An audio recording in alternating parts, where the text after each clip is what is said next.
No amount of money in this world can justify a lifetime of nightmares, especially the kind that seep into the real world and cripple you with terror as soon as you wake up. Nightmares so violently distressing that you will never know for sure whether there's something in the dark lying in wait at your bedside until the dreadful, unavoidable moment comes where you'll be forced to turn on the lights and see for yourself. If I'd known back then what creating that stupid challenge would bring upon me, I would have kept my mouth shut. The small amount of money I won wasn't worth it, but it's far too late now to do anything about it. All that's left for me now is to try and live out the rest of my days as best as I can, knowing that someday, somehow, I will turn on the lights and find that thing there, waiting for me. There was this old, abandoned building right next to our school. I don't know exactly how long it had been abandoned for, but if I were to guess based on some old newspapers, candy wrappers and tons of other trash lying around, I'd say 20 years at the very least, maybe more. Despite the smell, the debris, the rats, and piles of trash, or even the occasional hobo turds, as weird as it might sound, every one of us loved that place. It was barely a couple of minutes away on foot from our school, so it was relatively easy for a lot of people to see it as an unofficial extension of school grounds. Whether it was to sneak away and have a few smokes during lunch break, make out, or just chill for a while after class, it was a place welcoming enough for pretty much anyone. There were enough different rooms throughout the building, varying in size, including a large oval room located on the first floor, which people usually try to avoid. It was more than enough to accommodate many groups of people all at once. These groups rarely interacted with one another, everyone mostly keeping it to themselves and their close circle of friends, but occasionally others would come by looking for a lighter or a cigarette someone could spare. Some of the faculty members were even said to hang in there sometimes, something I never witnessed myself, but they never berated us students for whatever we might be doing.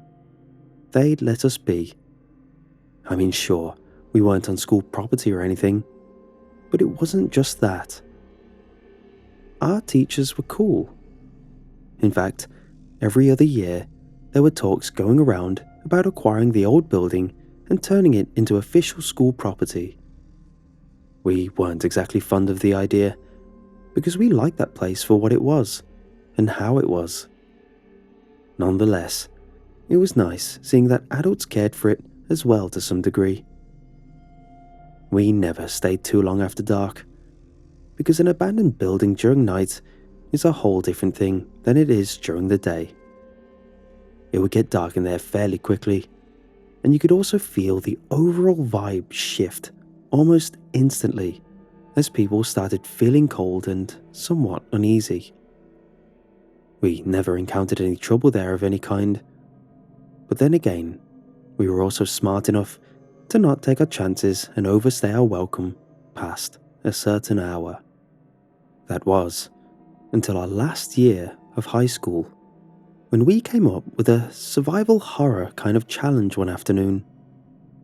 It started out as a half joke, half dare, but then suddenly, everyone in the group started pitching in and structuring the idea from the ground up.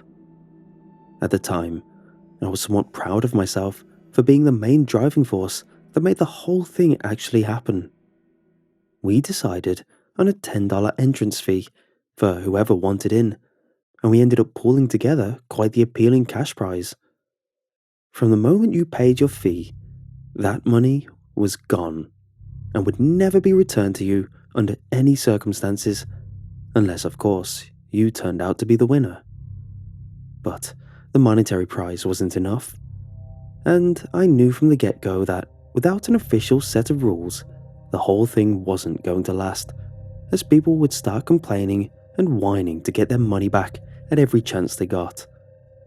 With that in mind, I convinced them that this was in our best interest to establish some rules, just to make sure that nobody cheated and that everything turned out to be fair for everyone.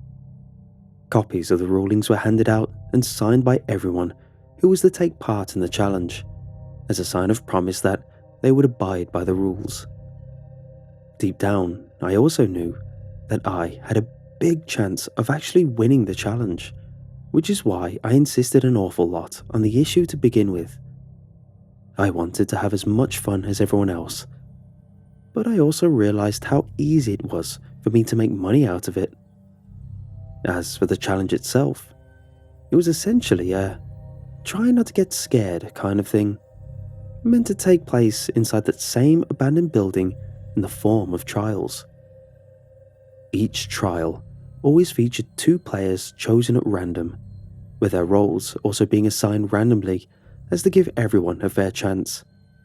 One would have to try and scare the other with whatever means necessary, while the other player would have to try and, well, not get scared. Once the players were chosen, 2 variables were also determined randomly: the starting time of the trial, any time between 10 PM and 3 AM, as well as its duration, anywhere from 30 to 90 minutes. If any of the 2 players weren't there on the agreed starting time for whatever reason, they were automatically disqualified. Leaving the premises before the trial would disqualify you on the spot as well, regardless of your role. We also agreed on a sudden death kind of system. If a player failed to scare their opponent during the allotted time, or if a player ended up getting scared, that meant they were automatically out of the race. Again, no exceptions were to be made if we wanted it to work. The contestants, especially the ones trying not to get scared, were highly advised to bring a camera with them and record their own reaction as to avoid any he said she said. By having an actual form of evidence to back up their claims. Although there were some funny and memorable moments throughout the trials, I'll skip straight to the final one, the outcome of which would determine the winner. It was either going to be me or my friend Joshua. But before I do, I want to point out that by the time the 2 of us were the only players left, pretty much everyone else had lost interest in the outcome of the challenge. Many were mad for being disqualified after not showing up on time, which, I must admit, was something I expected to happen when it came to certain people, and the rest were either upset for having lost or worried about more important things such as exams, for example. So, because it was pretty much the 2 of us at that point, Joshua, who would be the one trying to scare me, decided to spice up the final trial by daring me to accept the following 3 rules. Rule number 1. The trial was to take place inside the large oval room located on the first floor of the building. Rule number 2. For the whole duration of the trial, I would have to remain seated on a chair, positioned at the very center of the room. And last but not least, the 3rd rule stated that I was forbidden from talking or making a sound, and more importantly, I could never turn around or look behind me. If I were to break any of his rules, I would lose on the spot. You might be thinking I'd be an idiot to say yes and accept his conditions, especially when they clearly gave him the advantage. But the thing is, he said he'd put down an extra $100 if I did the same. The higher stakes would make for a far more personal and engaging duel for either of us, he said. I was in it mostly for the money after all, so how could I say no? Besides, it would prove to be a proper challenge, and the more money there was to be won, the more determined I was to win, no matter what. Being the lucky son of a gun he was, Joshua ended up having a full 90 minutes at his disposal to try and scare me somehow. What upset me the most, however, was the fact that the trial was scheduled to start at the latest possible hour, 3 in the morning. It wasn't particularly uplifting, especially when you consider that there hadn't been a single trial before ours that took place within that time frame, As a result, we had absolutely no idea whether it would be a safe environment for us to find ourselves in. On that night, I got there a little earlier than I anticipated. Around 2:15 am, I think. I wanted to make sure I was there on time first and foremost, but I also had hopes of catching a glimpse of whatever Joshua had in store for me, and doing so might boost my chances of winning. I kept my distance as I scouted the exterior for a bit, but I didn't see any signs of him. I was slightly disappointed, but I decided to use the time I had left wisely and made my way inside. Entering that old building at night, and on my own, was much harder than I thought. Every step I took always made some kind of noise as things cracked under my shoes. It made me a little nervous because there was no way for me to know whether I was actually alone or not. The last thing I wanted was to wake up a crackhead with a needle stuck in their arm or come face to face with some shady activity going on. I didn't come across anything like that, so I made my way upstairs and into the designated area where the trial was to take place. There was nothing in the rules that stated that you couldn't be in the building way before the start of the trial, so if I happened to stumble upon Joshua as he was setting something up, I knew I wouldn't be the one at a disadvantage. As soon as I entered the oval room, I immediately noticed a wooden chair at its very center. Joshua had to be the one who put it there, which meant that not only had he already been there and likely done his preparations, but it also implied that he had arrived way before I did. I didn't like this one bit, because I suddenly felt like I had underestimated him, but I didn't let it get to me, in case he had been observing me since I got there. I still had a few minutes to kill before the trial officially started, so I didn't feel like I had any reason to worry. I walked around for a bit and looked for any other hints of his presence, like hidden props or some kind of device set to go off, but I didn't find anything whatsoever. Had it not been for the chair, I never would have guessed that Joshua had been the first to arrive. I then set up my own camera on a tripod in front of me, stuck a digital clock on top of it to keep track of the time, and finally sat down on the old chair.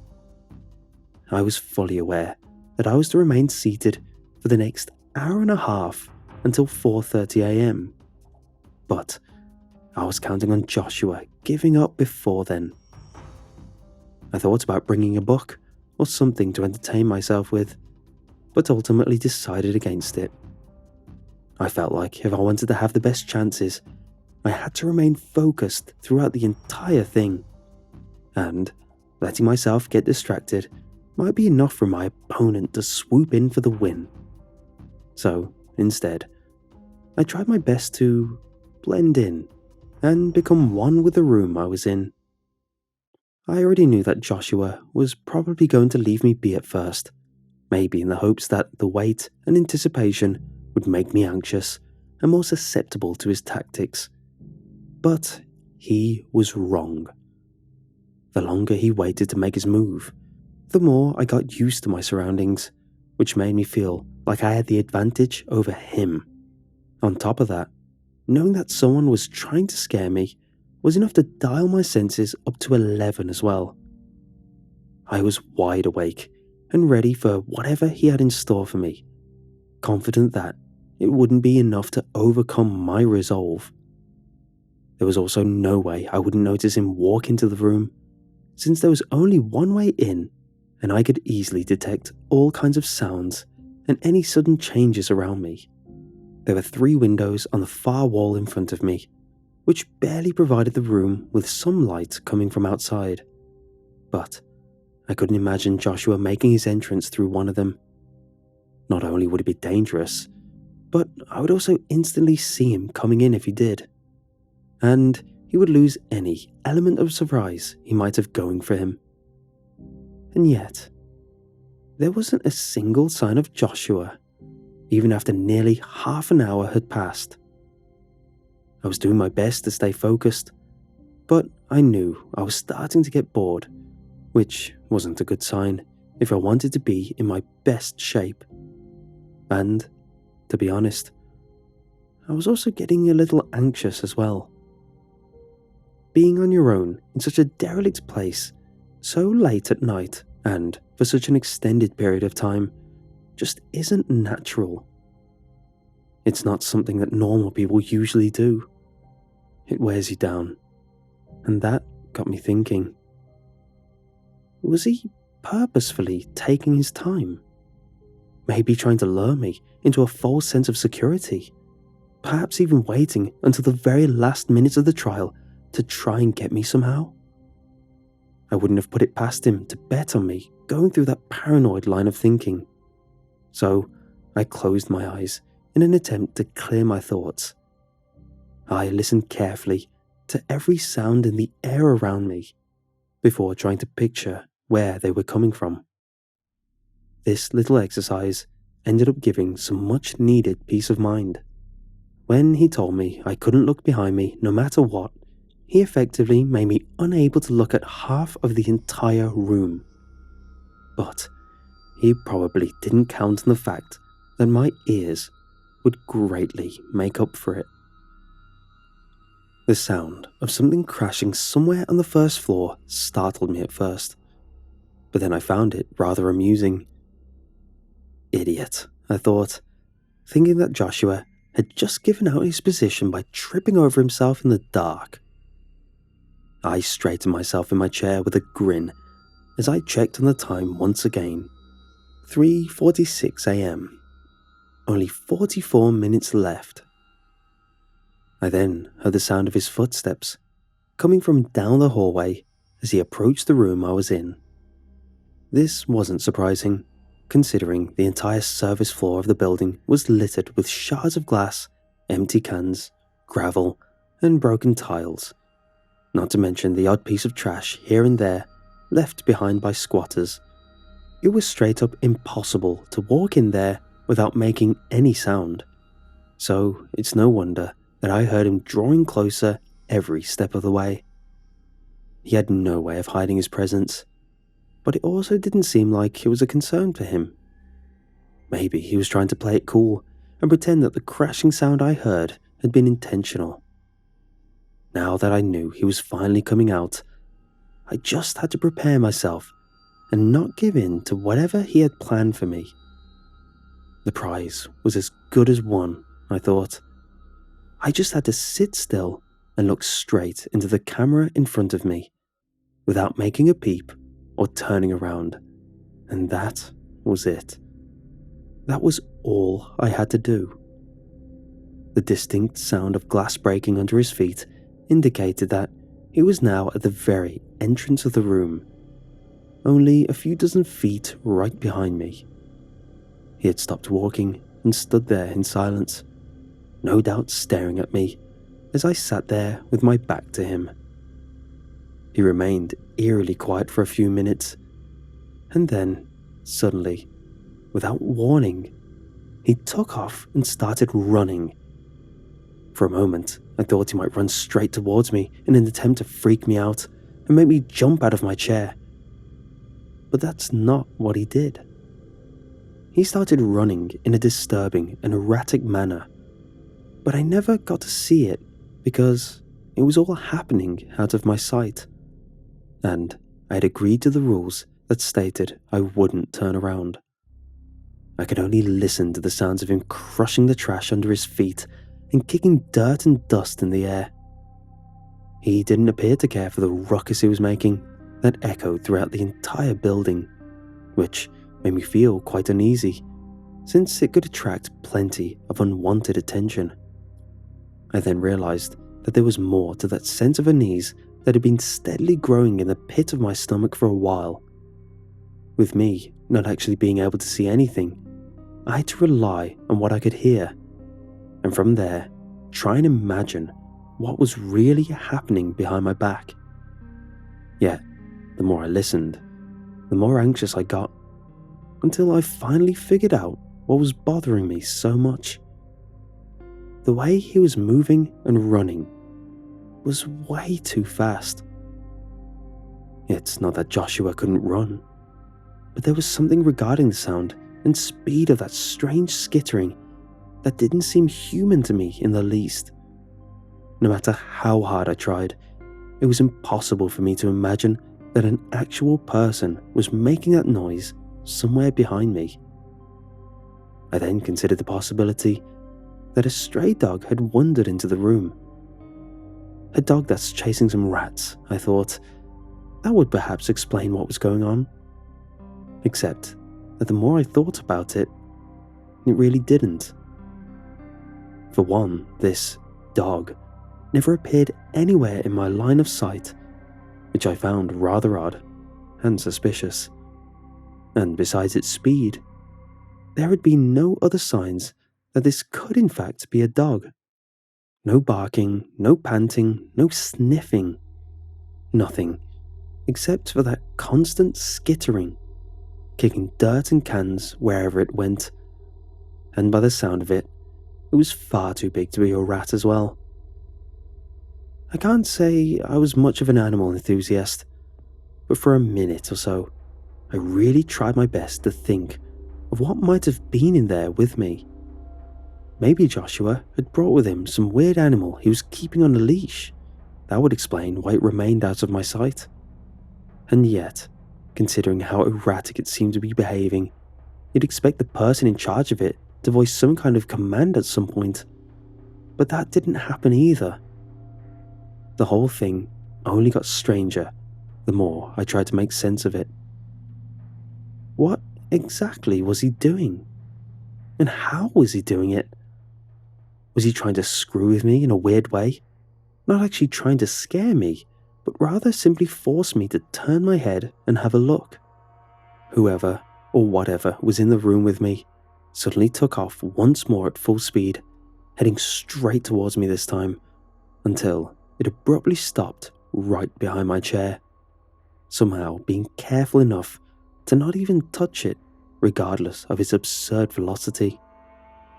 I felt the dirt kicking into my ankles as a cloud of dust rose in the air around me due to the thing's momentum. And let me tell you, the way the air blew past me and ruffled my hair and clothes, it instantly took me back to those ice bucket challenge days, because it felt like one had been dumped all over me. Not just because the air carried a hint of something revolting and foul within, but there was also the implication regarding the size of whatever was now only mere inches away from me. Judging by how strong the wind seemed to blow when it finally stopped running, it had to be big. Only then did I start to consider the possibility that Joshua might not be responsible for any of it, and if that was the case, it meant I had absolutely no clue regarding what was in there with me and what their intentions were, if they had any to begin with.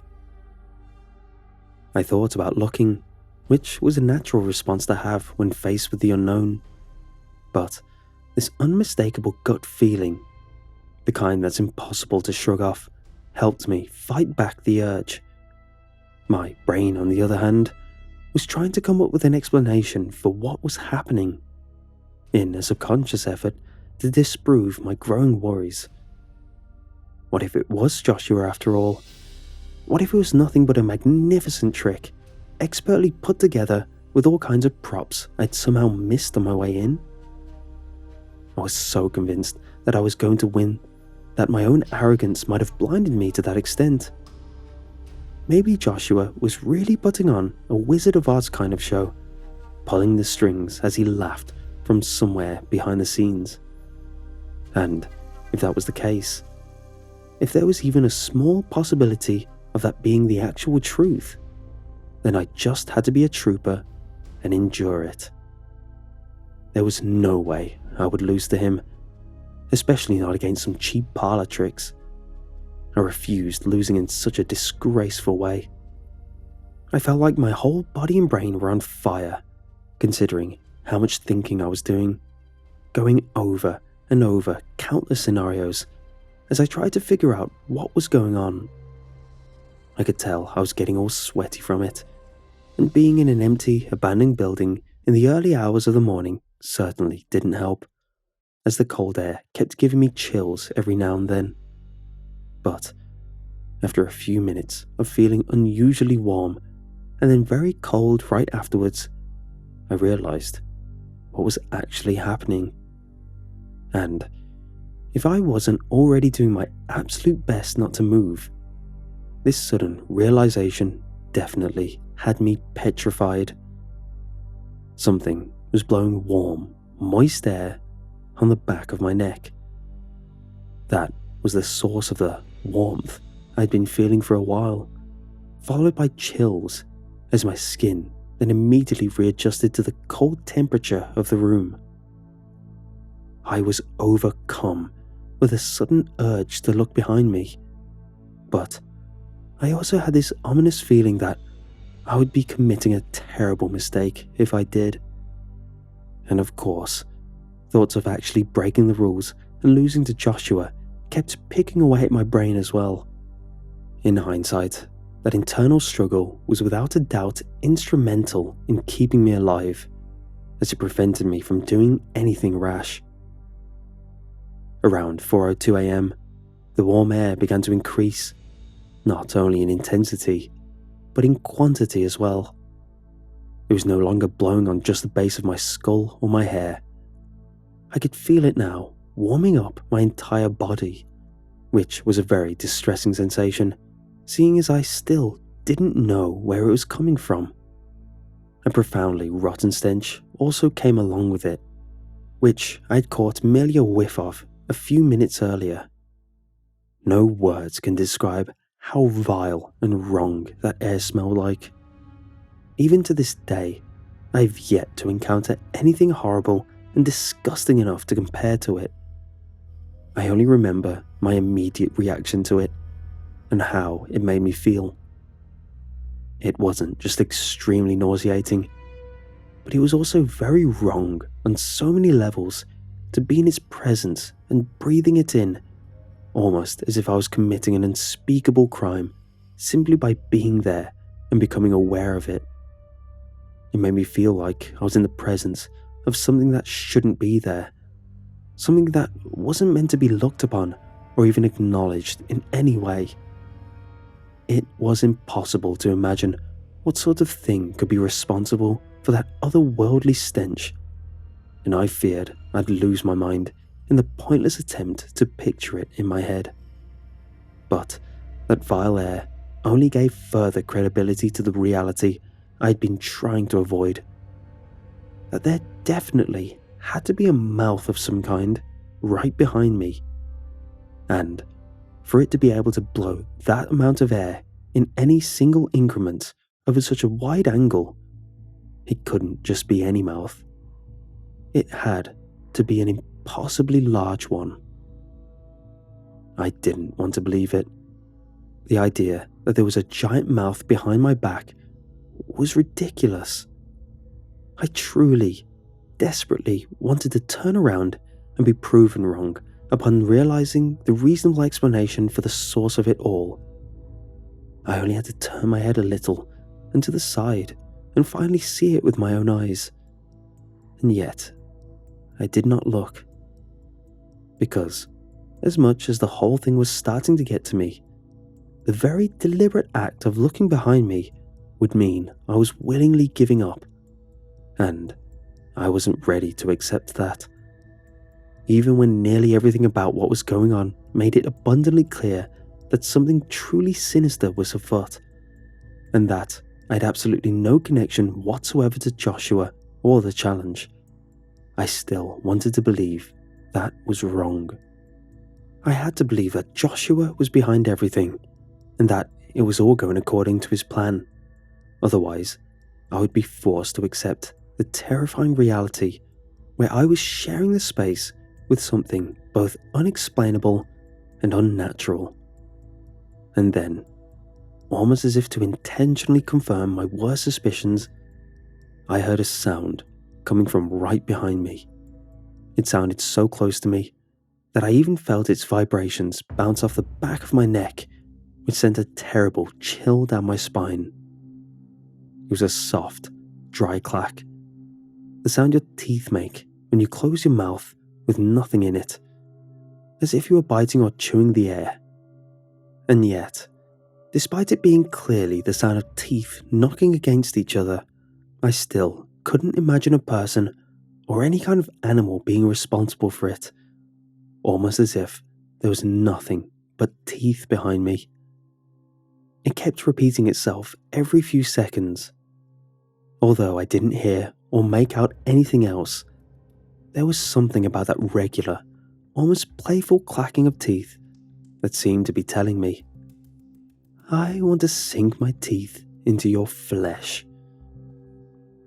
I also noticed that the clacking had been steadily growing louder and stronger with every new clack, the reverberation now resulting in a tingling sensation that travelled across my entire body. And the louder it got, the bigger the image I had of those teeth seemed to grow in my mind. I didn't know what to do or how to react, but I knew that it was only going to get worse from that point onwards, and that the time had come for me to make a choice. I could either stay and take my chances, believe against all reason and common sense that it was truly the work of Joshua, or I could get the hell out of there as if my life depended on it, but risk losing the challenge I'd worked so hard to win if I happened to be overthinking everything. The unseen teeth were now loud enough that I could feel the ground and dirt rumble right under my feet. Everything around me seemed to shake whenever that mouth bit into the air at my back, and if it kept going like that, I was certain that the ever-growing and unstoppable reverberation would soon cause the building to collapse. The time was 4:22 a.m., so close to the end of the trial, with barely 8 minutes left on the clock. But by then, I had already made my mind up. I had to leave the place, and I had to do it fast. Even though I was no longer concerned with the trial or any of the rules, I decided that there wasn't a good enough reason for me to look at it. I didn't want to know what exactly I'd been sharing the room with all that time, especially when I'd pretty much accepted the fact that I had to be within reach of some monstrous entity. It was my belief that if I were to look at it, the mere sight of it would more than likely be enough to annihilate me mentally and prevent me from leaving. Exiting the way I came in wasn't an option. As far as I was concerned, the world behind me as I knew it was no longer there. The sound they were making was getting so unbearably loud that I couldn't imagine there being anything else except teeth and darkness lying in wait for me. The only way out of the room was through the window in front of me, the one on the leftmost side of the wall that appeared to be busted enough for me to fit through it. I needed to make a beeline for it if I wanted to get out as fast as possible, which meant I would have to leave my camera behind. Throwing the camera out of the window might have been an option, but there was no way for me to know what would happen from the moment I got off the chair. With that in mind, I simply didn't want to waste what could turn out to be precious time. Besides, there was absolutely no way for my camera to survive that fall. Leaving it behind meant that there was still a small chance of recovering it later, maybe. I tried picturing my escape. How many seconds and steps it would take for me to reach the window, and whether I wasn't underestimating the fall I'd have to take. But the clacking had become so deafeningly loud that I was barely able to hear myself think. Each new thunderous clack made my entire body go numb, to the point where I wasn't feeling a thing anymore. That's when I noticed that my vision was gradually turning dark. I can't say for sure whether it was that sound making me lose consciousness, or if the thing had started to expand and swallow the remaining half of the room, but before I could tell exactly what was happening, I was already running. I want to say I felt something massive shuffling behind me as I made my escape, but it's best to take it all with a grain of salt, considering the state I was in. I also heard a crashing sound and saw what appeared to be pieces of wood splintering not too far away from me, and I could feel what might have been my chair that was sent flying. What happened next is still mostly a blur, which I'm quite thankful of, but I know I ended up rolling sideways out of the window before landing outside on top of some dead bushes and old pieces of wet and mouldy drywall. I landed on my left side, which resulted in my elbow pushing into my ribs and the impact immediately knocking the wind out of me. If you've had that happen to you at any point, you know how terrifying it can be, struggling to breathe yet not being able to no matter how hard you try. Eventually, I found myself on my back and breathing normally again, facing the night sky. I could feel the breeze and hear what little commotion there was on the streets, like the odd car driving by or a couple of joggers on their night run. I was hurting quite a bit, but I was back in the real world, surrounded by normal sights and normal sounds, which was all that mattered.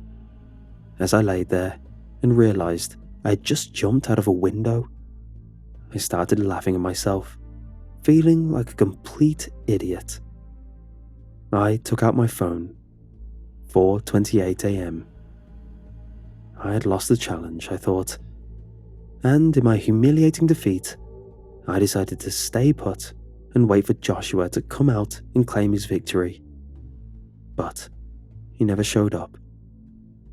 I gave him a call when I finally managed to stand on my feet, but it went straight to voicemail. I slowly made my way around the building towards the main entrance, but found no one there waiting for me with a gotcha look on their face. I was still somewhat shaken by the fall, and as a result, I wasn't thinking straight. I thought about entering the building again, hoping that I could somehow retrieve my stuff, but I put that time to good use as I tried calling and texting Joshua repeatedly along the way. He eventually texted me back once through another phone number, saying that there had been a family emergency and that he would tell me the details the following day at the latest. While I didn't quite believe him straight away, I still had the common sense not to risk saying something that might have been seen as insensitive. My brain was pretty much fried by the time I got home, so I put my phone away, went straight to bed, and let my pain and exhaustion take over before quickly falling asleep. We talked over the phone later the next day, and to sum it up, he was indeed telling the truth. His father suffered a workplace-related injury, which I verified with my own eyes some months later, but he was fine for the most part. It could have been a lot worse, according to what the hospital staff said. As for the trial and everything, he was the first to bring it up.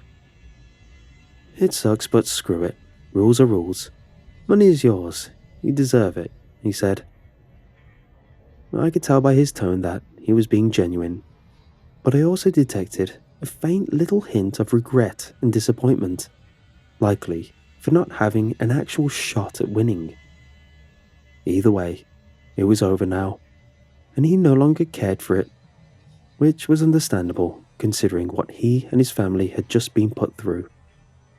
He also told me that, on the night of the trial, he had come to the building with enough time to spare, but in the end, he only managed to place the chair in the room before he got the call from his mom.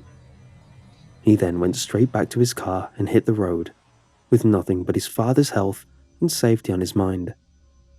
He said he instantly forgot about me and the trial, which I obviously could never blame him for. When he eventually remembered, his phone was already dead, as he had spent hours talking with his relatives who kept updating him on his father's situation. He only messaged me that one time shortly after he arrived at the hospital and asked his mom to use a phone. I won the challenge in the end, but it's not like I had any reason or anyone to celebrate with. I didn't feel like a winner, and even if I did, it would be wrong for me to boast about it given the circumstances surrounding my victory. The prize money was nice, but I ended up having to spend it on a new camera. It was a good enough upgrade, I guess, but that's not how I intended to spend it initially. Needless to say, I never stepped inside that old building ever again. My friends thought it was weird of me, since I'd always liked the place so damn much, but I made up some excuse, saying how I couldn't help but associate the building with the night Joshua's father nearly died. I don't know if they believed me or not, but they didn't insist on the matter. No one ever found my old camera either, or else they would have told me.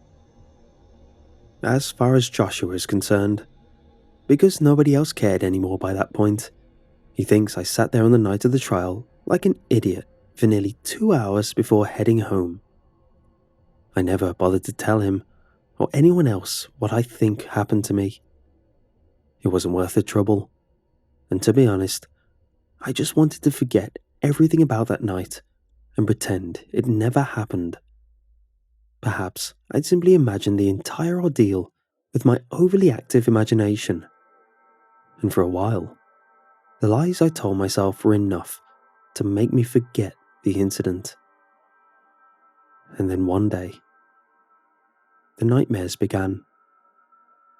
And while they never exactly plagued me on a daily basis, they were terrible enough that they would leave me reeling for the following days. Whether I was asleep or awake, I was never able to picture or recall anything related to them under any circumstances. The only thing I could feel that still lingered on after I woke up was my reaction to whatever I witnessed and experienced during my slumber. This unequivocal feeling of helplessness and absolute terror. For all I know, my own mind is responsible for blocking off and preventing me from seeing the actual contents of my nightmares, just to protect what little sanity I have left. But what terrifies me the most, and nearly drives me insane, is a certain sound that wakes me up every single day. I can hear it and feel it so clearly in the air of my own room, surrounded by that unforgettable rotten stench. And I know that they're there. Teeth in the dark, clacking and waiting for the inevitable moment where I reach for the light switch. A moment that always comes, not because I'm brave, but because deep down, I hope that whatever is in my room has finally grown tired of playing games with me and will put me out of my misery once and for all. And yet, every time the lights come on and I find myself alone, the clacking suddenly stops and the smell vanishes without leaving a trace, as if it were never there in the first place. But I know I'm not imagining it. The same thing will happen tomorrow, and likely the day after as well. They'll always be there, no matter where I go, and regardless of what I do, biding their time until I'm ripe for the taking.